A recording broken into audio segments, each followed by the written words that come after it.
اولاد اپنے سکھ اور چین کو دیکھ رہی ہے کہ میرا سکھ اور چین ضائع نہیں ہونا چاہیے. شادی کے بعد مجھے والدین کی کر پسند نہیں ہے. ایک آزاد ایک انڈیپینڈنٹ لائف کا جو نعرہ لگا ہے، اس نے یہ جو محبت کا، پیار کا، عقیدت کا، احترام کا ایک جو رشتہ تھا ماں باپ اور اولاد کے درمیان، اس کو آگے پیچھے کر دیا. یہ درست نہیں. ایک شخص کی شادی ہوئی، اب شادی ہونے کے بعد بہو ملی سر کی ہوتی ہیں، بعض ایسی آ جاتی ہیں شادیاں کر کے جن کو نہ لڑکے کی ماں اچھی لگتی نہ لڑکے کا باپ اچھا لگتا. یہ جو میں واقعہ سنا رہا ہوں، اسی طرح یہ لڑکی آئی گھر میں اور اس کا بوڑھا باپ جو تھا اس کو ایک آنکھ نہ اچھا لگا اور وہ بوڑھے باپ کے پیچھے پڑی ہوئی. چپتا تھا یہ بوڑھا باپ اس کا، یہ کیوں میرے گھر میں؟ اس کی چھوٹی موٹی سی خدمت بھی اس سے نہیں ہوتی تھی. آخر کار ایک دن شوہر صاحب گھر پر آئے، یہ منہ چڑھا کر بیٹھی ہوئی تھی. اب یہ ویسے بیوی پر لٹو ہوا تھا. کیوں ہوا تھا؟ کیوں منہ چڑھا کر بیٹھی ہوئی ہے؟ کیا کروں؟ اب ایک دن بھی میں تمہارے باپ کے ساتھ نہیں رہ سکتی. مجھ سے نہیں ہوتی اس کی خدمت، مجھ سے نہیں ہوتی اس کی ویسی خاصیوں کی آواز نہیں سن سکتی. یا تو اس گھر میں یہ رہے گا یا میں رہوں گی. اب بیوی کو سمجھانے کے بجائے یہ بیوی کے مشورے پر غور کرنے لگا.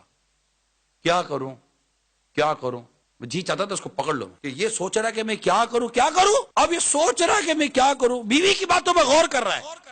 شام کا وقت ہو گیا، باپ کو لیا، گھر سے باہر نکلا. قریب ہی ایک ویرانہ سا تھا، پہاڑ جیسا اور چھوٹا موٹا گار ٹائپ کا بنا ہوا تھا. ایک باپ کو لا کر وہاں بٹھا دیا. کہا بیٹا کہاں خیریت ہے؟ کہاں کیسے لائے ہو مجھے یہاں پر؟ یہاں لا کر کیوں بٹھایا بیٹا مجھے؟ کہا ابا جان اب آج صاحب یہیں رہو گے. ہیں میں یہیں رہوں گا؟ ابا مجھے بھی تو خوشی کے ساتھ زندگی گزارنے کا حق حاصل ہے نا، میرے بھی تو بیوی بچے ہیں، میں کب تک تم کو برداشت کرتا رہا؟ میرے گھر کا سکھ چین برباد ہو گیا، ابا تم یہی پڑے رہو.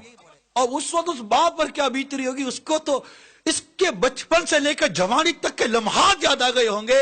ارے بدبخت، تجھے پالنے میں نے کون سی کمی رکھی؟ پسینے کی جگہ خون بہایا تجھے پالنے میں، اور تو آج اپنے سکھ کے لیے، اپنی خوشیوں کے لیے اپنے باپ کو اٹھا کر ویرانے میں ڈال رہا ہے.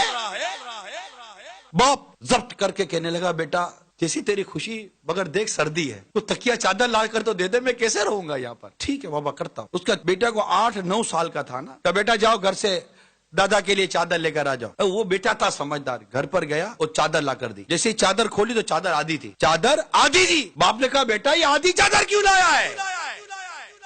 بیٹا کہنے لگا کہ آدھی چادر یہ تو دادا کی ہے نا، دادا کے لیے. بیٹا آدھی کدھر ہے؟ تو بیٹے نے کہا ابا آدھی گھر پر رکھی ہے، جب تم بوڑھے ہوگے تو تمہیں بھی لا کر میں یہی ڈالوں گا اور وہ آدھی چادر میں تم کو دوں گا.